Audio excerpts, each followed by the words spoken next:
मध्य प्रदेश में होने वाले विधानसभा चुनाव के मतदान से ठीक पहले प्रदेश भर के डॉक्टरों ने ताल ठोकते हुए ऐलान किया है, जो चिकित्सक हितों की बात करेगा वही राजनीतिक दल प्रदेश पर राज करेगा। चिकित्सक बचाओ के उद्घोष के साथ प्रोग्रेसिव मेडिकल टीचर्स एसोसिएशन (पीएमटीए) ने मध्य प्रदेश के सभी राजनीतिक दलों के राष्ट्रीय एवं प्रादेशिक अध्यक्षों को अपनी लंबित मांगों को लेकर पत्र लिखा है, जिसमें उनकी मांगों को अपने अपने घोषणा पत्र में शामिल करने की बात कही गई है। साथ साथ यह भी कहा गया है कि घोषणा पत्र के आधार पर ही हम अपना वोट देंगे।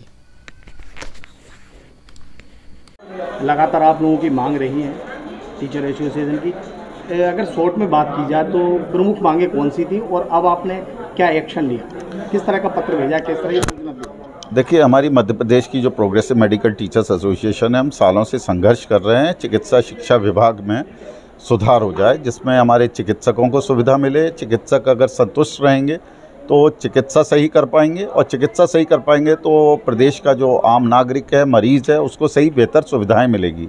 और इसी के लिए हम लोग लगातार संघर्ष कर रहे हैं, और इसमें बहुत सारी हम लोगों की प्रॉब्लम्स हैं जिसको हम लगातार उठाते भी रहें। एक हमारी मुख्य मांग डीएसीपी की थी, जिसको हमारी कुछ हद तक इस सरकार ने उसको लागू भी किया है, लेकिन वो पूर्ण रूप से जैसा देश में अन्य राज्यों में भी लागू है उस तरीके से नहीं किया। तो वो हमारी मांग है, वो हमेशा रहेगी, और हम उसको पूर्ण डीएसीपी जिस तरीके का है उसको हम चाहते हैं हमारी मांग के अनुसार वो मिले। हमारी एक पुरानी पेंशन की जो मांग है वो होना चाहिए हमारे लिए। और तीसरा, जैसे चिकित्सा जो शिक्षा विभाग है और अन्य चिकित्सा जो भी विभाग हो, उसमें मैं नहीं समझता हूँ कि किसी भी आईएएस ब्यूरोक्रेट्स को इसमें दखलंदाजी करना चाहिए। इनको इसरो है या अन्य ऐसे विभाग हैं, इनको स्वतंत्र छोड़ना चाहिए। ये अपने आप में तरक्की करेंगे और राष्ट्रीय अंतर्राष्ट्रीय लेवल पर ये रिसर्च करेंगे, मरीजों को उत्कृष्ट सेवा उपलब्ध करा पाएंगे, और ये सरकारी तंत्र में हो पाएगा। सरकार को यह नहीं है कि प्राइवेट अस्पताल ही ये सब कर सकते हैं, जो आजकल प्राइवेट हिंदुस्तान के अस्पताल दे रहे हैं, जो बड़े बड़े कॉरपोरेट हैं। लेकिन एक आम नागरिक का क्या, आम नागरिक को वो बेहतर सुविधाएं क्यों नहीं मिलना चाहिए, हमारा लक्ष्य है। उनको फ्री में दवाएं मिलना चाहिए, वो सारी सीटी स्कैन की मशीन है, एमआरआई मशीन है, कई अस्पतालों में नहीं है। चिकित्सा के क्षेत्र में जो चीज़ों की आवश्यकता है वो भी मिलना चाहिए। अभी दवाइयाँ पूरी नहीं मिलती हैं, अभी ऑपरेशन के लिए मरीज़ को जाना पड़ता है, दवाइयाँ लानी पड़ती हैं, कुछ दवाएँ, तो वो सब चीज़ें भी हमारी मांग है, मरीजों के हित में भी मांग है। तो बहुत सरकार को किस तरह का पत्र आपने भेजा?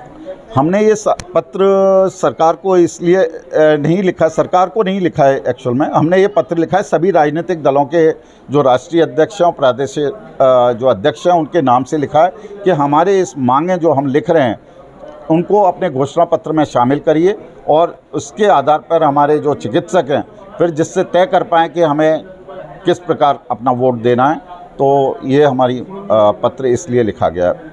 तो इसमें आपको ये पत्र ये आपने कब भेजा था और किस तरह का रिस्पांस अभी आपको मिला? अभी हमें क्या है कि हम संपर्क में तो पर्सनल लेवल पर और इस तरीके से तो हम संपर्क में हैं ही, लेकिन हमने ईमेल के द्वारा हमने इन लोगों को सभी को पत्र भेजा है। जो हम लोगों को जो उनके ईमेल एड्रेस थे हमने उनको सभी को भेज दिया, और हम एक मीडिया के माध्यम से भी यह मैसेज सबको पहुंचाना चाहते हैं कि ये एक मुख्य स्वास्थ्य एक प्रदेश का सबसे मुख्य भाग होता है, जीवन ही उस पर निर्भर करता है, पैदा होने से मरते तक। चुनाव तो बीच में आते जाते रहते हैं। ये कहा जा सकता है जो सरकार है या जो पार्टी का दल है वो आपकी मांगों को मानेगा, आप उसके साथ जाएंगे?